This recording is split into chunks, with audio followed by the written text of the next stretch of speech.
Hey, welcome to the first ever episode of the Spiritual Singer Podcast. I'm calling this the pilot because, like many great TV shows, I had no idea what I was gonna do with this. I just sat down in my living room and started talking about my journey into mediumship. It's funny because looking back, I recorded the introduction to the podcast before re-listening to this first video, and the introduction is almost the same. So the idea was always there. I just needed to put it all together. Why spirituality and spros? More than one of my clients have called me the Jew bro of mediums, and honestly, maybe I should not like that, but I kind of love it. I love this idea that we're taking this thing that's like otherworldly and so outside of ourselves and so woo-woo, sometimes too woo-woo for people to get into, and we're making it usable and relatable. It's just a couple bros talking over some spros. Sometimes there might be wine. You never know with me. But I am just so excited to start this journey. And so this episode, like I said, will be covering my journey into mediumship. And enjoy.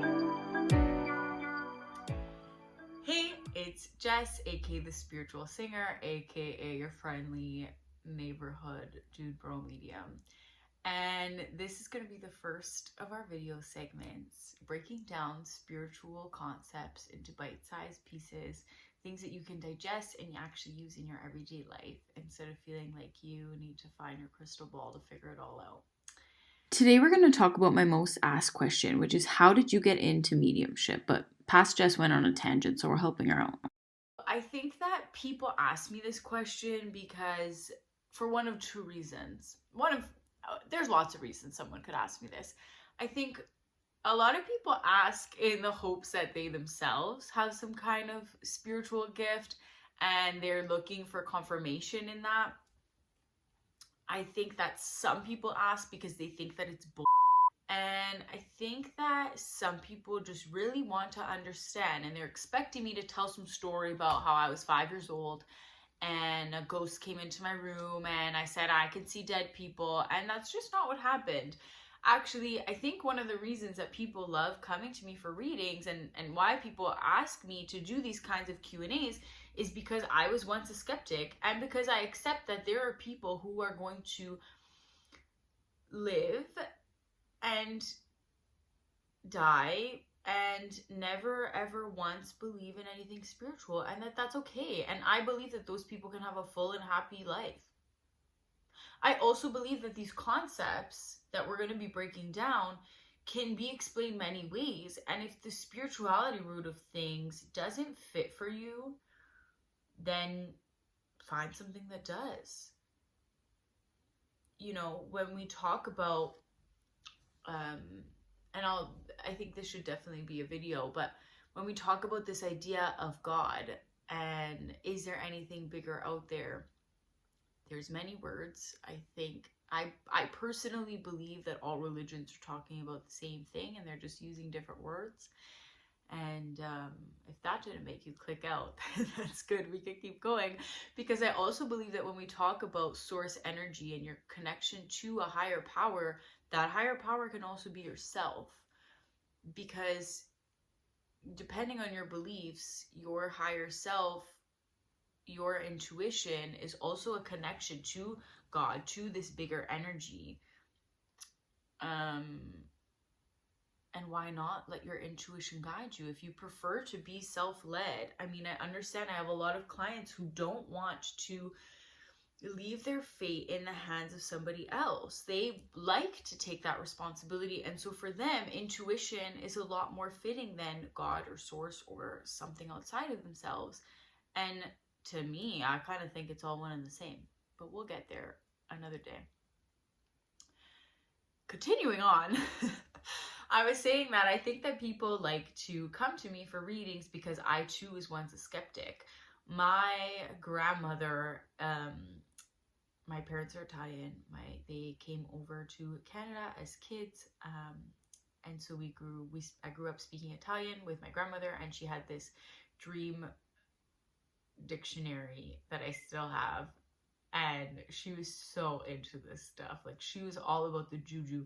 She had jades all over her house. Her big thing was she would always go get tarot readings and ask someone she was gonna win money, because she just had this thing that she was gonna win the lottery. And she's my like number one spirit guide. Like, whenever I do a reading, she's there.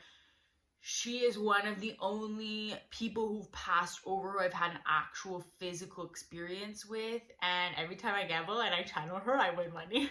So thanks, Nonna.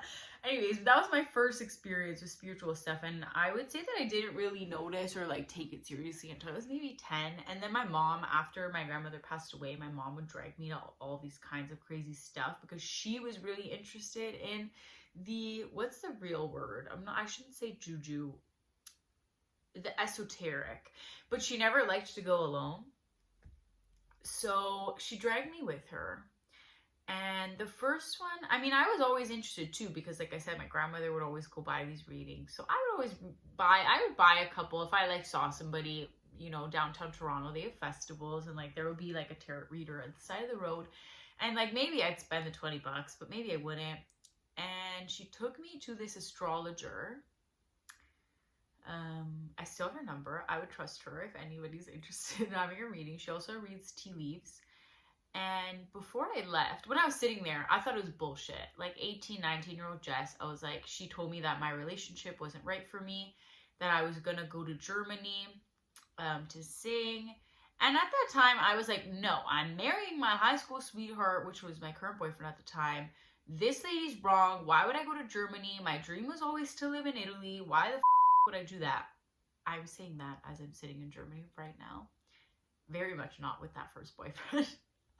And everything, not only did everything that she said eventually come true, but when I left, she gave me this deck of angel cards. She was like, you need these. And I was kind of like, lady, like, who are you to tell me what I need? Again, 9, 18, 20, however old I was, Jess was very savage, sassy, even more than I am now. So I leave with these angel cards, and I'm sure I did a couple readings, and I'm sure I thought it was all bullshit, but then it kept happening. My mom kept dragging me to these readings, and everybody would be like, you have a gift, you have a gift. And I was like, whatever, this is bullshit. I don't want this gift. I didn't fucking ask for this. Leave me alone.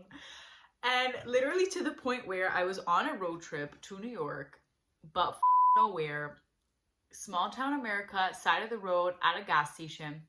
We pull over to get gas. We were in 4, 2 guys and 2 girls. And I'm standing outside with the other girl, and we're talking, and this older woman comes up to me. And she had I will never forget what she looks like. She had a very interesting way about her. And she comes up to us, and she starts saying, how old do you think I am? That's how she strikes up the conversation. And we're like, I don't know. She looked great. She had great skin. I'm like, this lady had Botox for sure. She starts telling me about why I should put potatoes on my face. I don't know. I don't really remember the skincare routine. But what I do remember is her saying, pulling me like kind of aside, saying, my name's Dove, take my number, you have a gift, you are going to be a medium. When you're ready to do that, you should call me.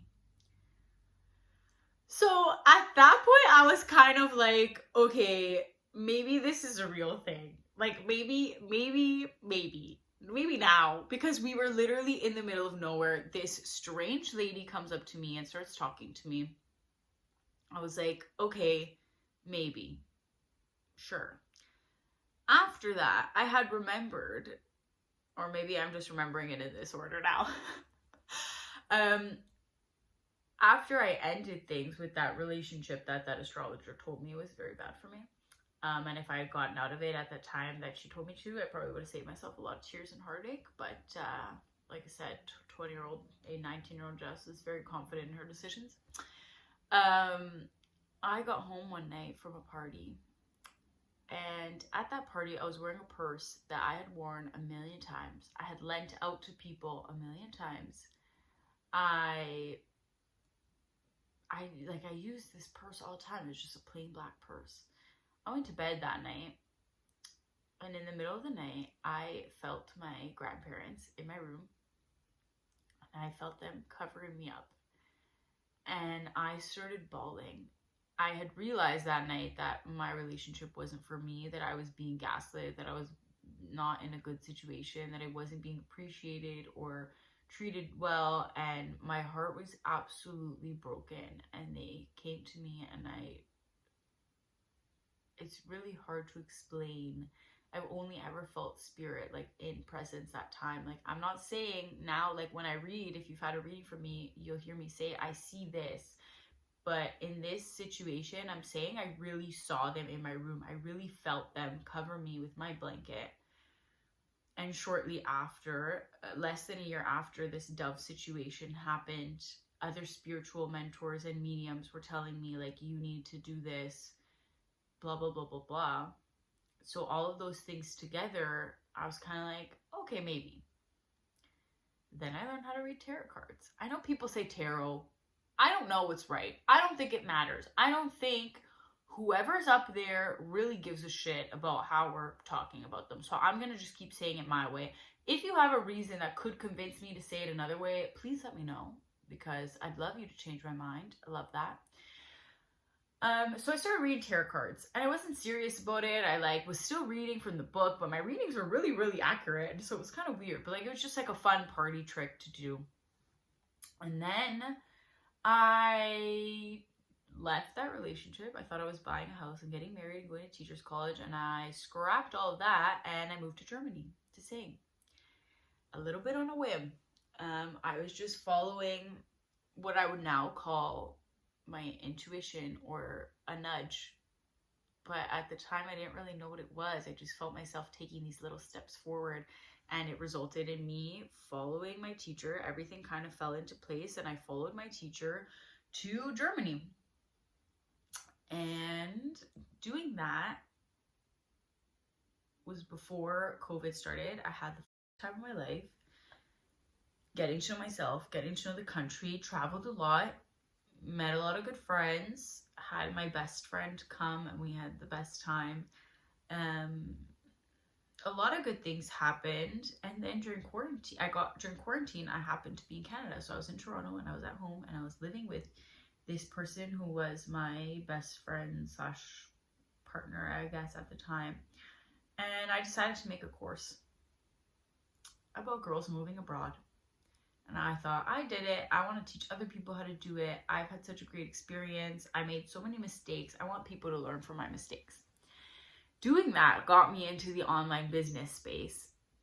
And then just like slowly, I got into, I'm looking out the window because there's a bird here in Germany that looks like almost exactly like a blue jay. And like, it usually comes up as a sign for me. So that's nice. So if you see me looking outside, that's why. But as I was saying, I made this course, and it got me into the online marketing space and into a business course where I met my spiritual mentor and teacher, Brittany. And again, all throughout doing this, I still wasn't really convinced. Like, I didn't think I had a gift. And then during our course, I took this course with Brittany just because I was interested in connecting more to my own intuition and to spirit and to whatever it is exactly that's out there. And I took this course to do that. And during this course, I experienced my first ghost. I think we'll leave that for another day because it's a cool story, and I'd love to give more detail about it. But it was a past loved one of another girl in the course, and I ended up giving a reading to her, and we were all sobbing. I just got chills everywhere, and I like have tears in my eyes. It was so emotional. We were all sobbing, and I realized like how powerful this work is. And I realized that not everyone's going to understand it, but I also picked up and moved across the world to become an opera singer, and nobody understood that either. So I realized I had a choice to either continue to do these things that make me happy and that make a real difference in the world, or I could stop and try and find something that made sense to other people. And that just didn't seem like me. So here we are. It's been 3 years since I started giving tarot readings. 2 years since I became a life coach and started coaching girls living abroad and singers. And when did I start reading? I don't remember, but I've given over 100 readings now. Not to brag, but I have a 98% return rate, which just means it means so much to me. I think it means more to me than you guys will ever understand, that not only do you trust me to open up this world for you, but you trust me so much that you come back. And it just really affirms, one, that this is meaningful and helpful work for you. And I've always said, since I was little, I had no idea what I wanted to be. You know, I wanted to be an astronaut, I wanted to be a politician, wanted to be a psychologist. And then I realized that really my goal, and even when I fell in love with singing, my goal was always to make someone feel something. I always said when I started singing, if I can move even just one person, even for a night, or make their worries less for a day, or, you know, I've seen performances that have changed my life. I've had readings that have changed my life. And I think really it was always this desire to help people, to make the world a better place, as cheesy as that may sound. And like, and this is coming from a sarcastic asshole, but I knew that whatever I was doing, it had to make the world better. And for right now, this is how it is. This is how I'm choosing to do it. And again, having said that, I acknowledge that there are going to be people who don't get it, or don't buy into it, or think that I'm that weird girl that talks to dead people. That's not really what it's like. Again, I don't want these videos to be too long, but we can talk about what readings are like, what kind of different information is coming in, how I'm getting that information, how I'm sharing it with you. But that was a little bit about me and my story. I am really excited to do this. I feel really good about it. It's been years that people have been asking me to share this kind of stuff. I'd love to talk to you more about spirituality, just make it more accessible. We could talk about singing. People often have quite a lot of questions about that as well. I'd love to have other singers on here. I'd love even more to have other singers involved in spirituality on here. That would make me so happy. And I hope you enjoyed the first episode of whatever it is that I'm going to end up calling this. I love you so much. I'm so grateful for you. Remember that you can always reach out to me with any question. There's nothing too big or too small. And you can always book a reading from my website. The link is in my Instagram bio, or if you're watching this from YouTube, the link is down below. And I love you. Thank you. Until next time. Bye.